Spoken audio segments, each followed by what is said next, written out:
Go Big Red, everybody. This is Husker Hollis here. I apologize for being late. I had a very busy weekend this last weekend. We had a bunch of confirmation students, and I had to work all weekend at a retreat. And then also I got lucky on the schedule. I had to help out with 3 masses. Usually it's 2. And one of those masses was getting up at 5 a.m. so I could open the church up at 6 and set up for Mass. And I also had to preach that early. It all somehow went well, and I actually did get to listen to the game in its entirety. I was going to miss it because I had to wake up early, but I just slammed the caffeine and pulled a little bit of an all-nighter. Took a little nap and somehow made it up. But it was an exhausting weekend. It was a good weekend. It wasn't a lot of me time, but I'm glad I got to listen to the game, and it was a good one. And I'm really glad the Huskers had a good showing, and it was really good. Also, I am going to make kind of a little bit of a sobering announcement at the end of this. And I'll just talk about my reasonings and what's the path ahead. But at the end of the season, after the bowl game, the post-bowl game episode will be the last episode of the Bug Pod. I will be stepping down, and the Bug Pod will probably end. So it's a little bit emotional for me today. But this weekend was just a weekend that kind of confirmed a lot of things that I've thought. But overall, first thing I want to talk about my thing, and then we're going to bring in Jumbo Jet John Linden, and then I'm going to make my official talk about my retirement from the Bug Pod. So first of all, I feel embarrassed. I have no idea how to pronounce Nico, his last name from UCLA. All year I thought the I was an L, and I've been calling him, and I may have said it even on a previous episode, I've been calling him Lamaliva. I seriously thought it was Lamaliva. But I hear on the radio it's I can't even say his name. But I was like, that's how you pronounce it? I couldn't believe it. And then I swear, I heard the radio announcer pronounce it differently throughout the night. He was a great player. He gave us headaches, as we thought. But I was very impressed with something, and I got a good kind of vintage Husker moment from the game. Emmett Johnson ran like a man possessed. I don't think he wins the Heisman, but he should get a trip to New York. I just wish we had a big fullback to block for him. It reminded me of the Nebraska of old. And then one thing I like is T.J. Lateef played a great game. Third quarter, he kind of sputtered, but overall, our offense looked good. All season, they've been saying Holgorsen can't call all of his playbooks. It's his playbook, that it's Satterfield's playbook, and Holgorsen says no. But now they're saying, no, he had to call pro style for Raiola. So he's holding back his playbook for Raiola. I saw highlights of the game. Holgorsen looked like he had a grin the whole time when Lateef was in. I know UCLA has a bad defense. We'll see how Lateef does in the next 2 games. I'm going to say this right here. I don't dislike Raiola. I've met the guy, and he's a nice guy. It does bother me that we pay him $3 million. And as a pro-style quarterback, he's great. He probably will be in the NFL, at least as a backup. And that's a heck of a good job. You get paid doctor money to just hold the clipboard and occasionally come in for mop-up duty. So, Raiola is okay, but I just can't deny this. And I may be wrong, but a running quarterback is in Nebraska's DNA. It's part of us. Seeing a guy that's a statue in the pocket and take all those sacks, it's not fun to watch. It's janky, like I said in the last episode. It's just really sad. That part has just been tough to watch, and seeing Lateef and seeing no sacks in the game. Emmett Johnson ran like a man possessed. I actually think the receivers got more touches all around with Lateef. You may dislike me for this, but I'm going to say until he screws up, I am on Team Lateef. I would be okay with Raiola leaving. And I don't think we should fire his uncle, but I think we got to figure out something. If his uncle would happen to pursue different employment and we upgrade our line coach and we lose Dylan, but we have Latif, I think I can live with that. I really do. That's just what I got to say. And it was a good underdog moment. The guy who's not paid $3 million looked better. It reminded me of Joe Gans stepping up and doing better than Keller. It was a happy moment. It really, really was. And that was good. And it felt on the radio, there was joy almost the whole game. We started to let him back in, but overall we had control. And it felt good. Watching the Huskers can be rough emotionally. This game was nice and easy, which I needed it with how busy I was this weekend. It was what the doctor ordered. So that's good. Well, anyhow, I've Jumbo Jet John Linden. I was so busy we couldn't get together. That's on me, not him. But he is going to radio in. He's flying above right there. Do you hear him right there? He's going to radio in his thoughts here. Well, here's my thoughts on the Nebraska-UCLA game. Wow. What a difference a week makes. Not knowing how Nebraska was going to play, especially after losing Dylan Raiola to a broken leg and just a gut punch losing to USC last week. TJ didn't really look good at the end of that game. Not knowing what he's going to do, how the team is going to react against UCLA. And they I don't know, I just had a funny feeling. They just, after the coaching change there, I mean, they upset Penn State. They upset a lot of people. Hope Nebraska wasn't looking past them. And they didn't. Holy buckets. This game that I saw last night, I mean, this is what Nebraska should have looked like all year long. That's what we're kind of waiting on. TJ was great. He went 10 for 10 going into the fourth quarter. Just unreal. And how about Emmett Johnson?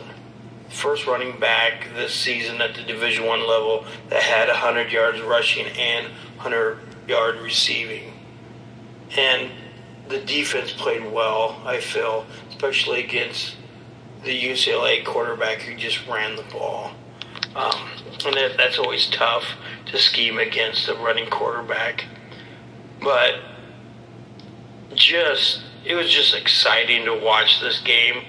I really enjoyed it. What's Nebraska gonna look like without Dylan Raiola? Well, we got our answer last night.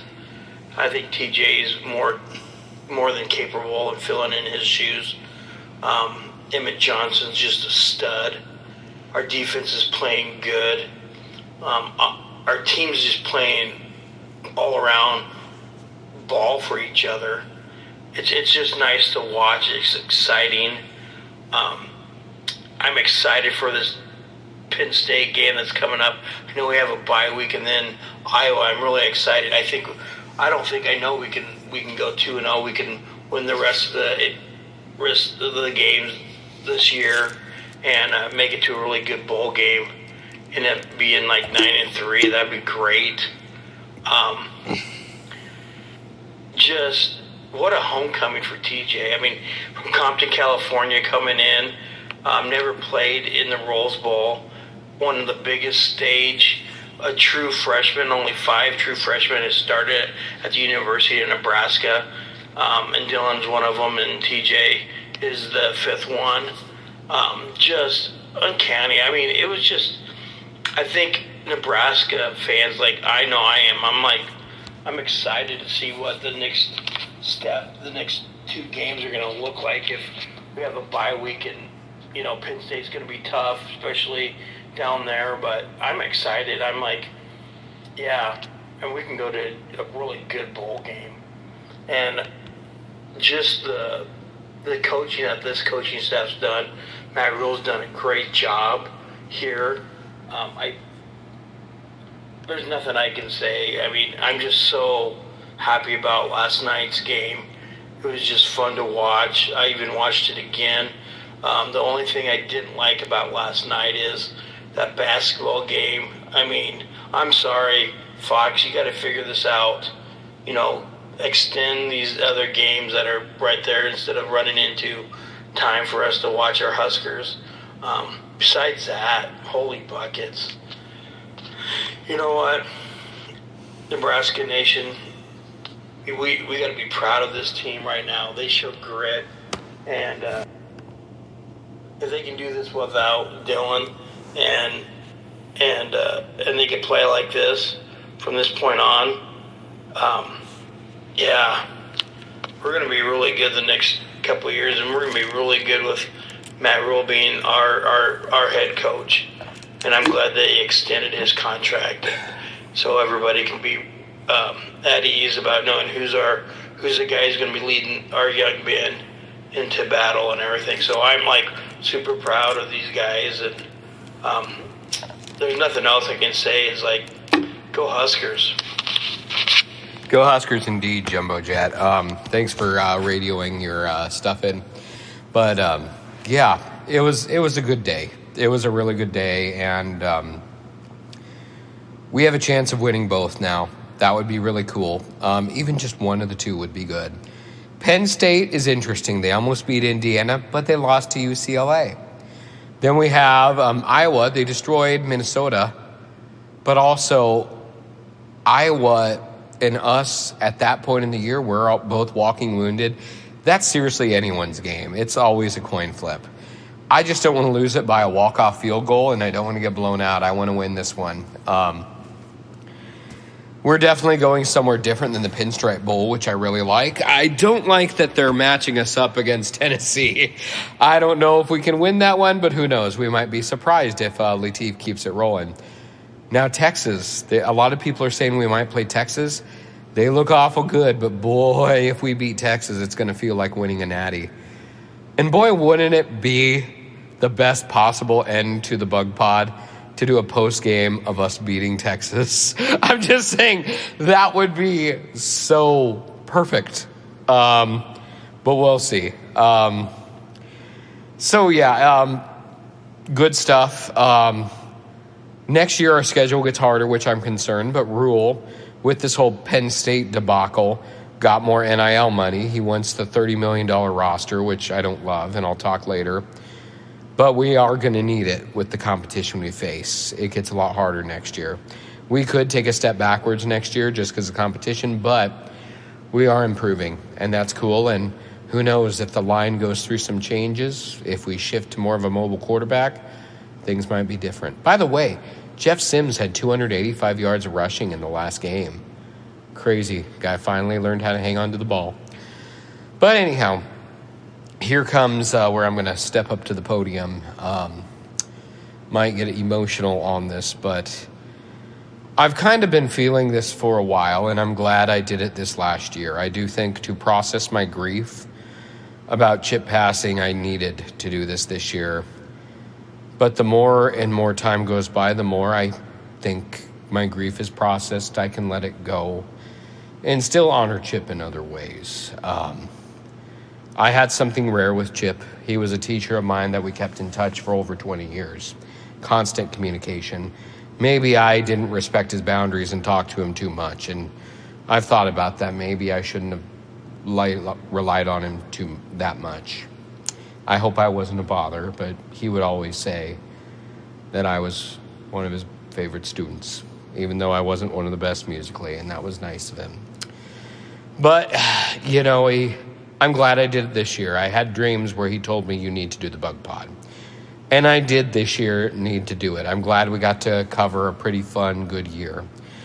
But here comes some of the reasons why I'm going to be stepping down. Life as a deacon has been a great thing. It's beautiful. I get to preach, and I put those on YouTube too. And I'm just getting started, and I'm making an impact in lives. And my life has changed a lot. It's still changing. And usually I'm scheduled to work at a mass during the Husker games. And it just doesn't feel right when I've only seen the highlights and read what other people have said. There have been so many games I haven't got to watch or listen to the whole thing. And it just doesn't feel like I can do justice to it anymore. Another thing, too, is me being a deacon, I admit. I hear people's real-life problems, and then I also have to kind of put my own problems aside and keep that with my Catholic therapist and my spiritual director, because I got to be an example. I have to be the steady in other people's lives. I have to be that calm. I have to look like I always have it together. And that is hard. And I admit some Husker games, it's emotional. And I can't have a bad mood because the Huskers lost anymore. I can't afford that. Whenever it's a game I feel nervous about, I admit I'll skip it. Or I'll listen to just a little on the radio, or I'll follow the score. Sometimes it's traumatic when they play bad, I'm not going to lie. I am going to share this with you. I'm going to be totally candid. Scott Frost's tenure was traumatic for me. It hurt. Because I grew up with Scott Frost. I loved Scott Frost, wanted him to succeed. To see him just not work out, not only that hurt, it showed us our past doesn't work anymore, which it's true, but it hurts to hear that. But then also to see a hero not be perfect, that hurt too. And then, honestly, one of the first places I worked at, I had a similar failure experience. And seeing him fail reminded me of my own failures. And that was very hard for me. And I love the Huskers, and I always will. But just not having the time to, and I admit I kind of distill my Husker stuff. I don't go on to Husker Max or Reddit as much. I don't have time to listen to a lot of the really long podcasts. That's why ours was so short. And also, honestly, as the Huskers have gotten better, people have needed Husker therapy less. Our viewers and listeners has had a steady hemorrhaging. At one point, we had hundreds of people listening every episode. We did have one 101 when we lost to Michigan. We only have about 10 people each episode, and I'm glad for you 10. I'm glad that we meant a lot to you. Thank you, because if 10 people loved it, I was glad to do it. But I've noticed as we get better, the podcast gets less interest. And I don't want us to be bad and have a good podcast. I would rather have no podcast and we do better. That's a lot of it. Another thing, too, changes in the game. It's not the Huskers' fault. NIL is hard. Chip and I talked about it. It's really hard to like the game as much. When I know Dylan Raiola is paid $3 million a year to get sacked, I don't like that. When Rocco Spindler and I can't remember the other guy from Alabama because I'm so emotional I can't remember that other guy, Pritchett. When they whiff on their blocks and they're paid $1 million a year to whiff on their blocks, that part is hard. For Matt Rule to kind of play with our hearts and look like he was interested in Penn State to negotiate for a buyout and for more NIL, to negotiate for an extension, which I like Rule, but part of me thinks that extension was premature, but I get why we had to do it. It keeps people, it helps with recruiting, but all that money and needing a $30 million roster, it bugs me. In the church, I'm supposed to look at virtuous things, and I'm not saying Husker football is sinful, but I'm going to say that the large amount of money that college football pays and has, it gets harder for me to 100% be excited about it now. It really does. I'm glad to see a good team, but knowing how much it costs, a lot of me would rather we just have fun and play, and as long as we don't look janky, but if we lose, that's fine. To win, but at what cost? I admit I'm wrestling with that. And yeah, money could be used on many other things to help people. I hope NIL gets a cap put on it. I hope they rein it in. If they rein it in, you might see me become super excited again. But yeah, And also, the more I've gotten older and more that I've seen things, I don't get excited about fire this coach or who's this and the drama as much. And that makes for a worse podcast if I'm not as dramatic. I'm more just content. If we lose, I don't throw a fit anymore. It's whatever. We were garbage this week. If we win, it still feels good. But here's the one problem. We've been so bad for so many years. I'm glad we've won, but sometimes a win has not been joyous. It's been a relief. And that's hard. That's hard. And I think joy is an important thing right now. And as a man of God, I need to model that joy. And also, Chippy liked me to do this bug pod because of creativity. The more and more with football, I'm not being as creative. I'm noticing patterns in how teams rise and fall. It's becoming a little bit routine for me. And I like Husker football. I'll listen or watch when I can. And I want him to do well. And I think Rule is the guy right now that's the best possible fit for us. And it'll be exciting to see what he does. But I'm not really getting as creative on this. It's more of a, here you go. Also, the path forward.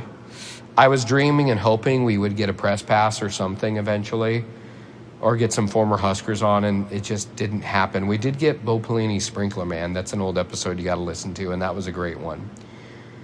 It's just there was no path forward. That's a lot of it, too. Life is getting busier. College football is still great, but it's getting harder to watch with NIL. And just, I got to protect my heart from the wild emotions of wins and losses. I love my Denver Broncos, and I'm glad they're doing well, but I haven't got to watch a single game all year because of just schedule. I'll still wear my Broncos gear and do my little horse whinny for you. But, yeah, it's just a lot. And it's just time to give it a break. And talking about creativity, Chippy never really got into Lucky Ducky Creek Band because it was my band. But we talked on Huskers, and a sad thing is I've realized after grieving Chip for a whole year almost, this year I'm so busy I don't know if I could maintain a friendship with Chip. I just don't have the time like I used to. So I know he left at the right time. It's like the quickening in the movie The Highlander, you know. I do think his power transferred to me a little bit, and that's okay. There's a little chip in me, and I'm glad. Anyhow, I do think right now I got the Lucky Ducky Creek Band, and that's got more of a way forward. We were discovered. Against Press, a nationally known YouTube channel, found us. We got 800 views, 800 subscribers. And then I've also gotten to, I'll be featured on Yonda's Music's YouTube channel. And then I had the honor to play my music for the Talbot Brothers. They're from Imperial, Nebraska, but they haven't won the Grammy yet, but they've been nominated. They haven't been on the cover of Rolling Stone, but they've been written about in Rolling Stone. They are rock stars, pretty much. I got to play my music for them and tell them my story of Against Press, and they did email me back after the thing, and they said, hey, you do got something worth pursuing with Lucky Ducky Creek Band. They said, we can't play a show with you yet. You're not there yet, but we're honest. We think you could get that good. And that's kind of cool. It wasn't a false, have fun. It was a no, you could develop this craft and you have a shot at doing something with it. I don't want to be famous, but I have been loving writing my own music with Lucky Ducky Creek Band, and I've gotten to make my own art, and that's beautiful. And then right now, college football, it's fun to watch, but it's kind of a mess. Right now, I do feel a calling with my music, in addition to my ministry as a deacon. I can't get married, but I write about love for Lucky Ducky Creek Band. That helps me deal with feelings that can't get expressed, That helps me cope. That helps me feel better on that. Knowing someone else could fall in love to one of my songs helps me feel better. I like when I was discovered by Amagansett Press, I had people contact me. I had one person say, I'm homeless, but I got a free cell phone with a government program. Your music kept me alive one night. I had someone tell me that. They were going to commit suicide, but they heard one of my songs. I saved his life. That's something that's been more powerful than the Bug Pod. And I know Chip wanted me to be creative, and right now, with some of the time with Bug Pod, if I was practicing my guitar or writing music, I think I would be happier. And I have a bigger reach with Lucky Ducky Creek Band. I'm meeting new people. I've gotten to work with Kieran Wood.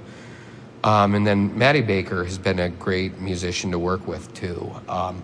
Been very privileged to work with both of them. They're both way better musicians than I'll ever be. I'm so lucky to be working with them.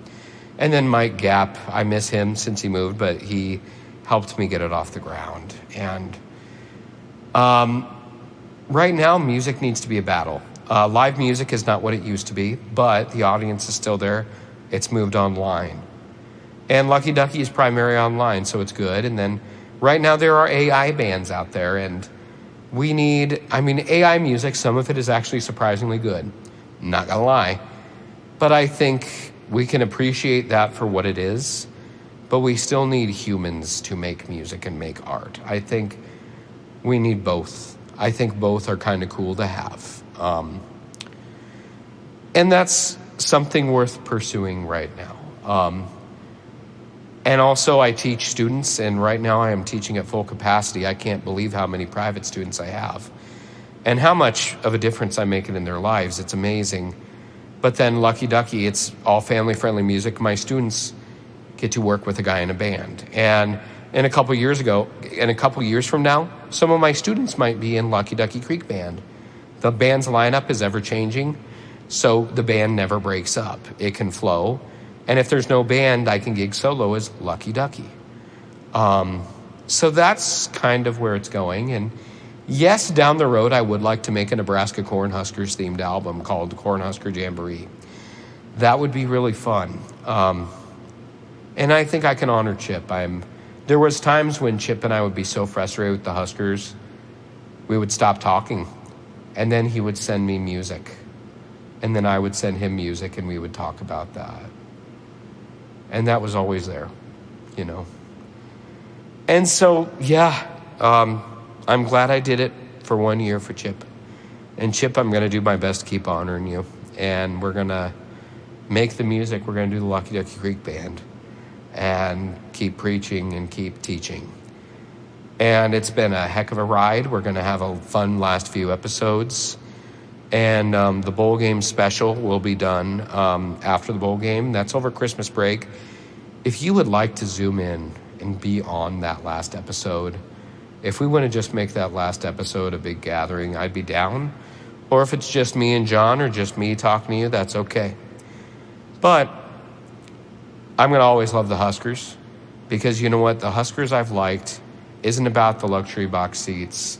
It's not about that they sell alcohol in the game. That broke my heart too. It's about watching it on your TV with your friends, eating some homemade runzas and maybe some chicken wings. That's what it's about for me. And that's when I would talk to Chip about it. That's what I love about Husker football. It's watching it at home with your friends. Yes, it's great to go to Memorial Stadium, but I would love to watch it with friends again. I don't have a friend group right now that can consistently do it, and I'm not free enough to do it, but you know, the Renders in Omaha, I used to watch every game with them, and Omaha was a tough place for me, and that was my one solace right there. So I want to thank the Renders for that. And just yeah, that's what the Huskers are about. It's not about the NIL. It's not about the money. I miss the walk-on program. There's a lot of the stuff we had in Nebraska football when we were kids. It's not there as strongly, but we have flashes of it. Latif did something very vintage Nebraska, and it was beautiful. But anyhow, I just want to say it's been a beautiful ride. We'll finish strong, and you all are beautiful as well. And thank you so much. God bless you. God love you as well. Go Big Red forever.